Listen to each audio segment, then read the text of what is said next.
Hello. सो आप में से काफ़ी बच्चे जेबीटी एंट्रेंस एग्ज़ाम की प्रिपरेशन कर रहे हैं और 2025 के लिए क्वेश्चन पेपर कैसा आएगा और उसके लिए क्या पढ़ना चाहिए क्या नहीं पढ़ना चाहिए, इसमें आप लोग काफ़ी कंफ्यूज्ड हैं। तो आपके क्वेश्चंस को सॉल्व करने के लिए थोड़े से मैंने यहाँ पे आपके साथ यहाँ पे मैं क्वेश्चन पेपर शेयर कर लेती हूँ और आपको ये गाइडलाइन प्रोवाइड कर लेती हूँ कि आपको किस तरह से प्रिपरेशन करनी चाहिए ताकि आप एंट्रेंस टेस्ट क्लियर कर सको। ओके, सो ये एंट्रेंस टेस्ट का लेवल बहुत ज़्यादा हाई नहीं होता है बाकी सभी सब्जेक्ट्स में, बट जो जनरल नॉलेज है उसमें ये थोड़ा सा आपके लिए डिफ़िकल्ट हो सकता है। सो मान के चल रहे हैं कि आपने अभी 12th ही की है और आप जेबीटी करना चाहते हो या फिर आपने ग्रेजुएशन की है, तो भी अगर आपका जनरल नॉलेज या न्यूज़पेपर के साथ लिंक नहीं है तो आपके लिए जनरल नॉलेज और वर्ल्ड और इंडिया से रिलेटेड जितने भी क्वेश्चंस हैं वो थोड़े से डिफ़िकल्ट हो सकते हैं। उसके लिए आपको प्रिपरेशन करना है। तो हम हिंदी सेक्शन से स्टार्ट करते हैं क्योंकि इसमें हिंदी, इंग्लिश, मैथ, जीके ये प्रोमिनेंट सेक्शंस हैं। सबसे ज़्यादा आपको ये देखने को मिलेंगे। ओके, तो यहाँ पे आपको ये भी पता चल जाएगा कि कितने क्वेश्चंस पूछेंगे कौन सी सेक्शन से। स्टार्ट करते हैं हम हिंदी से। तो फॉर एग्ज़ाम्पल यहाँ पे आपको क्वेश्चन दिया है कि सुरेश प्रतिदिन स्कूल जाता है, अव्यय छांटिए। तो आपने क्वेश्चन पेपर देख के सिर्फ यही क्वेश्चन सॉल्व नहीं करना है, आपको भी लिख लेना है कॉपी पेन लेके कि कौन कौन से टॉपिक्स जो हैं प्रोमिनेंटली इस क्वेश्चन में पूछे जाते हैं इस क्वेश्चन पेपर में। ठीक है, तो आप लिख लीजिए अव्यय। अव्यय जो है हिंदी ग्रामर का एक टॉपिक है जो आपको पढ़ना है। नेक्स्ट, अंबर का अनेकार्थी शब्द। ठीक है, क्या नहीं है, आपको अनेकार्थी शब्द जितने हो सके उतने देख लेने हैं। सब के सब आप प्रिपेयर शायद नहीं कर सकते लेकिन इसमें इजी ही पूछे जाएंगे। जैसे अंबर का आकाश जो है वो काफ़ी ज़्यादा देखा गया है, कपास, वस्त्र। ठीक है, तो नेक्स्ट इज़ अनिश्चयवाचक सर्वनाम। तो इसमें आपने सर्वनाम पढ़ना है, सर्वनाम के सभी टाइप्स पढ़नी है। कौन कौन सी टाइप्स होती हैं। अनिश्चयवाचक वो होता है जिसमें हमें स्पेसिफिकली ये पता नहीं होता कि हम किसको संबोधित कर रहे हैं। ठीक है, हमें ये एग्जैक्टली पता नहीं होता कि हम किसको संबोधित कर रहे हैं, विच मीन्स कुछ, कौन। ठीक है, अगर हम किसी को संबोधित कर रहे हैं तो उसमें कुछ, कौन, ये दोनों ही, इन दोनों में से कौन सा अनिश्चयवाचक है वो आपको तभी क्लियरली समझ में आएगा कि जब आप इस टॉपिक को क्लियरली आप रेडी करोगे। नेक्स्ट क्वेश्चन है मुहावरा। तो आपको इसमें से नमक हलाल होना जो मुहावरा है उसका मीनिंग आपको पता होना चाहिए। ओके, इसके अलावा हम 5th क्वेश्चन पे आते हैं। तो शीला ने सेब खाया। अब इसमें हमने क्रिया के भेद इसमें हमसे पूछे हुए हैं। तो हमें पता है कि आक्रामक सक्रामक जो क्रिया है वो एक टाइप है क्रिया की। आपको क्रिया पढ़नी है, उसके भेद भी पढ़ने हैं। बेसिकली हिंदी में आपको हिंदी ग्रामर में से क्वेश्चन आ रहे हैं विच इज़ बेसिक। ठीक है, 10th तक के क्वेश्चंस ही होते हैं ये। तो भाषा का मूल रूप क्या है, मौखिक है। ओके, नेक्स्ट इज़ ऊष्म व्यंजन का उदाहरण। तो ऊष्म व्यंजन वो होते हैं जिनको बोलते वक्त हमारे जो श्वास है उसमें गर्माहट पैदा हो। जैसे कि कौन सा है वो, आप प्रैक्टिस करके देखिए, उससे ही आपको अच्छे से पता चलेगा। आप इसमें व्यंजन के भेद देखेंगे तब आपको और ज़्यादा अच्छे से नॉलेज होगी। नेक्स्ट, व्यंजन के साथ स्वर जिस रूप में मिला होता है उसे स्वर की डैश कहते हैं। ओके, तो इसमें क्या कहते हैं आपको, ये जब आप स्वर और व्यंजन, ये सबसे पहला टॉपिक है हिंदी ग्रामर का, तो इसमें आपको क्लैरिटी होनी ही चाहिए चाहे आप किसी भी एग्ज़ाम की प्रिपरेशन करो। नेक्स्ट है शुद्ध शब्द छांटिए। तो उसमें आपको जब आप हिंदी लिखते हो तो आपको हिंदी लिखने की जो एक स्पेलिंग होती है ना, उसका आप कितना अच्छा स्पेलिंग है आपका वो इसमें टेस्ट किया जाता है। इसमें आपको साफ पता चल जाएगा कि कौन सा शब्द जो है वो शुद्ध है, बिल्कुल सही लिखा है। फिर आपको ड का उच्चारण स्थान ढूंढना है, कौन सा है। उच्चारण स्थान भी 10th तक करवाए जाते हैं, उसमें आपको उच्चारण स्थान याद रखने हैं। शची इंद्र, इसकी संधि क्या है ना। तो हम संधि का जो टॉपिक है वो पढ़ेंगे। जब लास्ट में च को बड़ी ई की मात्रा है और उसके आगे छोटी ई है तो उससे हम क्या बनाते हैं, ये आपको नॉलेज होनी चाहिए। ओके, नेक्स्ट इज योगरूढ़ शब्द छांटिए। तो आपको पता होना चाहिए योगरूढ़ शब्द होते कौन से हैं। ठीक है, तो आपको शब्द पढ़ने हैं, शब्द के टाइप्स होते हैं, देशज, विदेशज, योगरूढ़। ठीक है, तब आपको एग्जैक्टली छांट पाएंगे आप जब आप पढ़ेंगे। जंगल का पर्यायवाची क्या नहीं है, तो अब इसमें आपने पर्यायवाची शब्द भी देख लेने हैं। अब इतना टाइम आपके पास है कि आप हिंदी ग्रामर के ये टॉपिक कवर कर पाओ, तो आप कर लो, बिकॉज़ अभी आपके एंट्रेंस एग्ज़ाम के लिए काफ़ी टाइम है। फिर मतेक्य यानी संधि से 2 क्वेश्चन आ गए, तो संधि आपको करनी ही है। नेक्स्ट फिर से आपको शब्द के टाइप्स में से क्वेश्चन आ गया, 15th क्वेश्चन। 16th क्वेश्चन शस्त्र का उदाहरण है, ये सबसे इजी क्वेश्चन आ गया, इसमें से कौन सा शस्त्र है। ओके, लेकिन अभी भी हम लोग कंफ्यूज होते हैं, शस्त्र होता क्या है। अस्त्र और शस्त्र, इनका डिफरेंस क्या है, प्लीज़ आप इससे क्लियर कर लें, क्योंकि अस्त्र कौन से होते हैं और शस्त्र कौन से होते हैं वो आपको देखना है। कुछ ऐसी चीज़ें जिनको हम फेंक के मारते हैं, दूर जाके लगती है, और दूसरी चीज़ है जो हमारे हाथ में है और हम उससे मारते हैं, तब उसे शायद शस्त्र कहते हैं, जैसे कि तलवार। तो अब बाकी की चीज़ें देखोगे कि उनको फेंका जाता है फिर वो मारे जाते हैं, तो उसे अस्त्र कहते हैं। नेक्स्ट इज भरपेट में समास है, तो भरपेट में कौन सा समास है, आपको समास पढ़ने हैं, समास के सारे टाइप्स पढ़ने हैं, बहुत सारे टाइप्स होते हैं, द्वंद्व, तत्पुरुष, अव्यय, द्विगु, ये सभी टाइप्स आपको पढ़नी है, तभी आप ये क्वेश्चन सॉल्व कर पाओगे। नेक्स्ट आपको संज्ञा, व्यक्तिवाचक संज्ञा का उदाहरण ये पूछा है, तो आपको संज्ञा पढ़नी है, उसके टाइप्स पढ़नी है। राम बड़ा चतुर है में बड़ा क्या है। ओके, तो बड़ा शब्द ऐसे नहीं पूछा है कि बड़ा क्या है, चतुर बड़ा है, नहीं, आपको बड़ा एग्जैक्टली वो क्या है, संज्ञा है, विशेषण है, क्रिया है, क्या है, ये आपको तब पता चलेगा जब आप ये चारों चीज़ें पढ़ोगे, विशेषण, संज्ञा, प्रविशेषण, क्रिया। ओके, सेम आपको इंग्लिश में भी यही टॉपिक्स कवर करने हैं। नेक्स्ट कारक, कारक आ रहा है, कारक में आपको पता होगा किस तरह से होता है, वे चम्मच से खाना खाते हैं, तो ये कारक कुछ इस तरह से होते हैं, कर्ता, ने, कर्म, को, करण, से आया है विच मीन्स ये करण कारक है। तो इसी तरह से ये बहुत इजीली याद हो जाते हैं, इसमें कोई भी डिफ़िकल्ट नहीं है, अगर आपने 10th तक हिंदी पढ़ी है तो इट इज़ ईजी।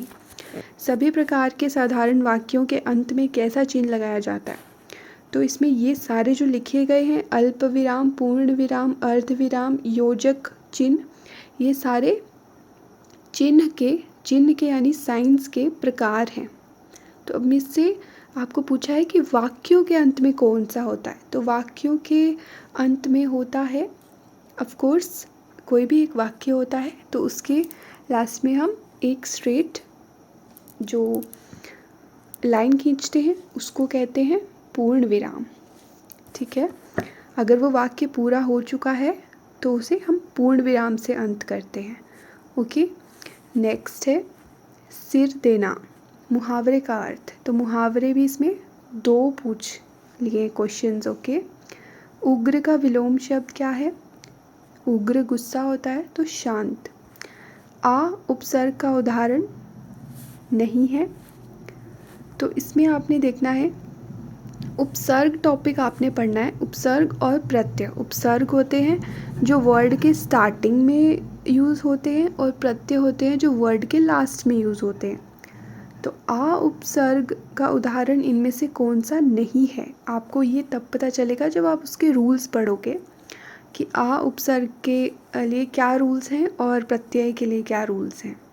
अंडरटेकिंग का हिंदी कृत रूप क्या है? अंडरटेकिंग मतलब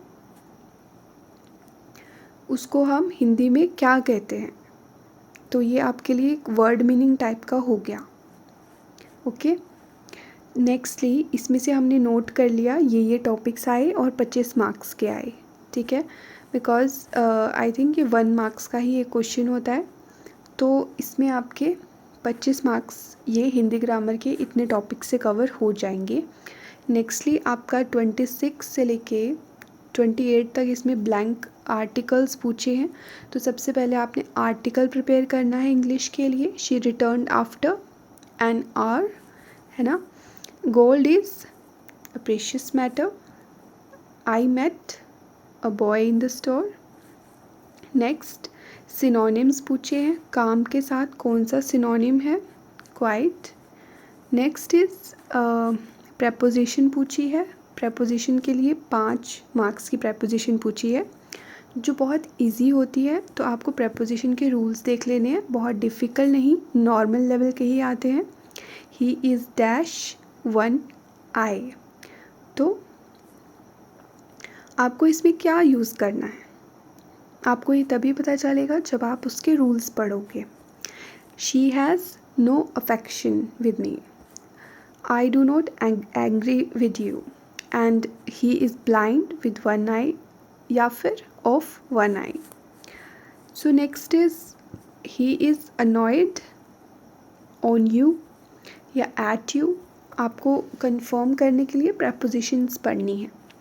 the ship is bound to Mumbai, मतलब आपको इसमें सिंपली आपकी इंग्लिश जो है वो अगर नॉर्मल भी होगी तो भी आप इसमें क्लियर कर सकते हो, बिकॉज़ इतनी प्रेपोजिशंस तो 10th तक भी पूछी ही जाती हैं। नेक्स्ट क्वेश्चन है आपका, thieves broke dash his house last night. Into क्योंकि वो थीव्स उनका घर का तोड़ के अंदर एंटर हुए, ये इस सेंटेंस का मीनिंग बनता है। नेक्स्ट आपके एक्टिव पैसिव वॉइस क्लियर होने चाहिए, और इसके अलावा आपको वर्ड्स की स्पेलिंग अच्छे से आनी चाहिए। इसके बाद आपको गिवन वर्ड्स का अल्टरनेटिव मीनिंग क्या है, यानी कि हो सकता है सिनोनिम से रिलेटेड कुछ इस तरह से वर्ड्स करने हैं, यानी सेम मीनिंग वाले वर्ड्स करने हैं और ऑपोजिट मीनिंग वाले भी करने हैं, ठीक है। जैसे इसमें अब 41, 42 क्वेश्चन में आपसे ऑपोजिट मीनिंग पूछा है। क्लेवर का उल्टा क्या हुआ? फुलिश या फूल। तो उस चीज़ में आपको स्पेसिफिक होने के लिए एक बार देख लेना है इन चीज़ों में। कॉन्ट्रैक्ट या लीव, क्या होगा? ओके, नेक्स्ट इज़ आपको करेक्ट आंसर इसमें से ढूंढना है। He said that he was very pleased at my work, या क्या आएगा? अगेन थोड़ा सा इसमें प्रेपोजिशन भी है।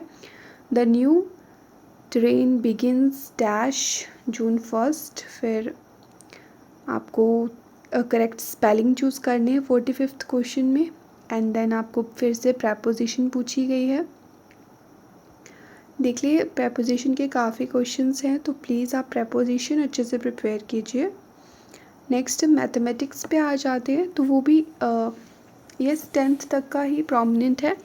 11th 12th का मैथ भी इसमें नहीं आता, या हार्डली एक क्वेश्चन आ जाए, बट उसके लिए आपको प्रिपेयर नहीं करना है।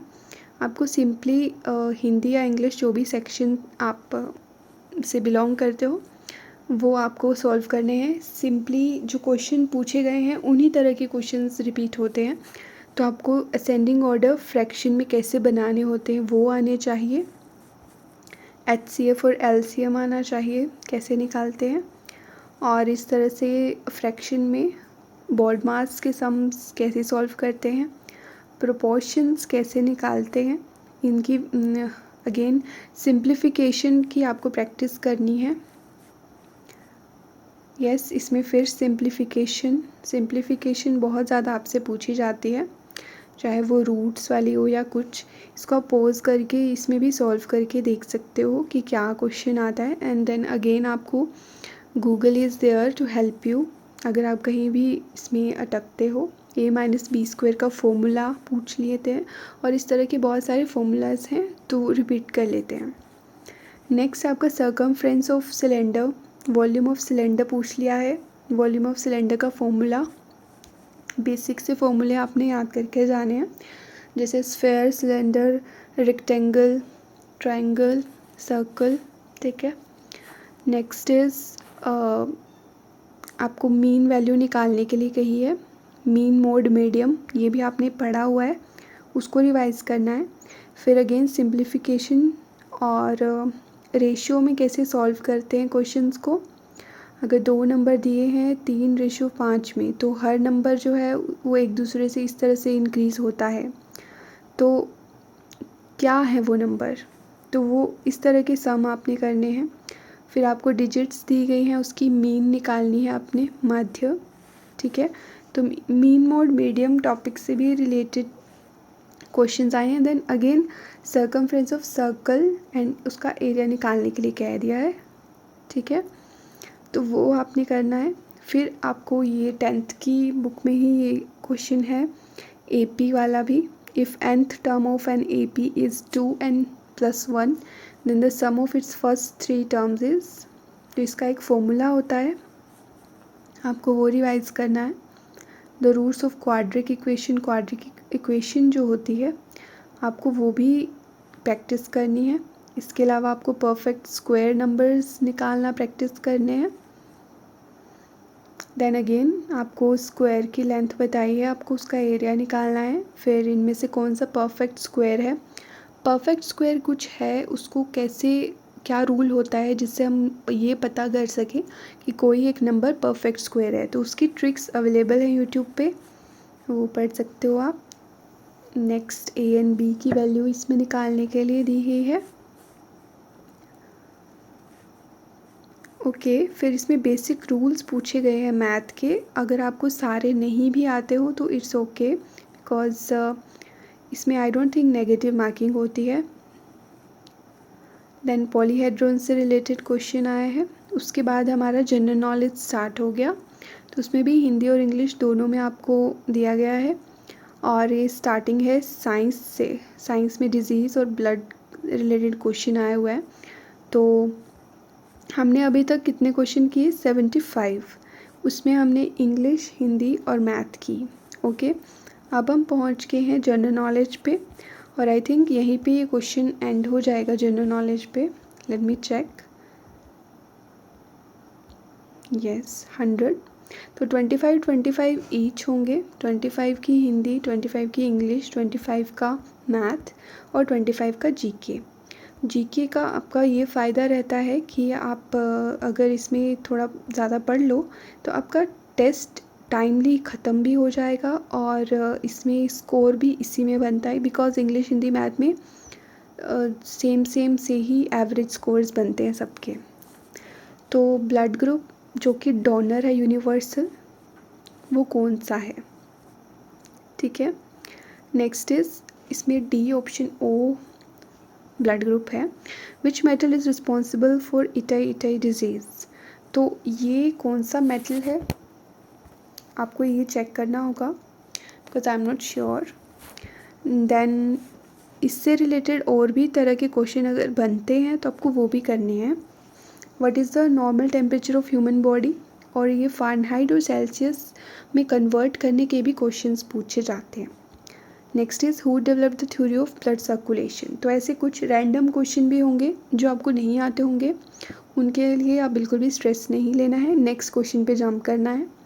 Ring is related to which sport, तो कौन सी ऐसी स्पोर्ट है जिसमें हम रिंग का यूज़ करते हैं, boxing. Okay. Where is Indrakila national park, तो ये आपने बताना है कौन से डिस्ट्रिक्ट में है हिमाचल के। International famous fair of Chamba, of course Minjar. Then who gave the title of Pahari Gandhi to बाबा कांशीराम, तो ये किसने दिया था। Which is floating lake in Himachal, so I guess it's Prashar lake, but I am not sure, आप कंफर्म कर लें। Which district of Himachal Pradesh is Suketi fossil park, तो इसको भी आप चेक कर लें. Which place is called industrial city of Himachal? So that is a, Baddi. Next, which place is called the winter capital of Himachal? Then winter capital Dharamshala है. The sun temple in Himachal situated in which place? तो ये आप exactly पता कर लें. और ये भी कि ये सन टेम्पल कौन से स्टाइल में बना हुआ है. Which was the Himachal Pradesh school education board, मतलब कब हिमाचल प्रदेश का स्कूल एजुकेशन बोर्ड इस्टेब्लिश हुआ था, कौन से साल में हुआ था. Which one is the biggest natural lake. तो इसके बाद which one is the following natural cleanser. तो इनमें से कौन से नेचुरल क्लेंजर होते हैं.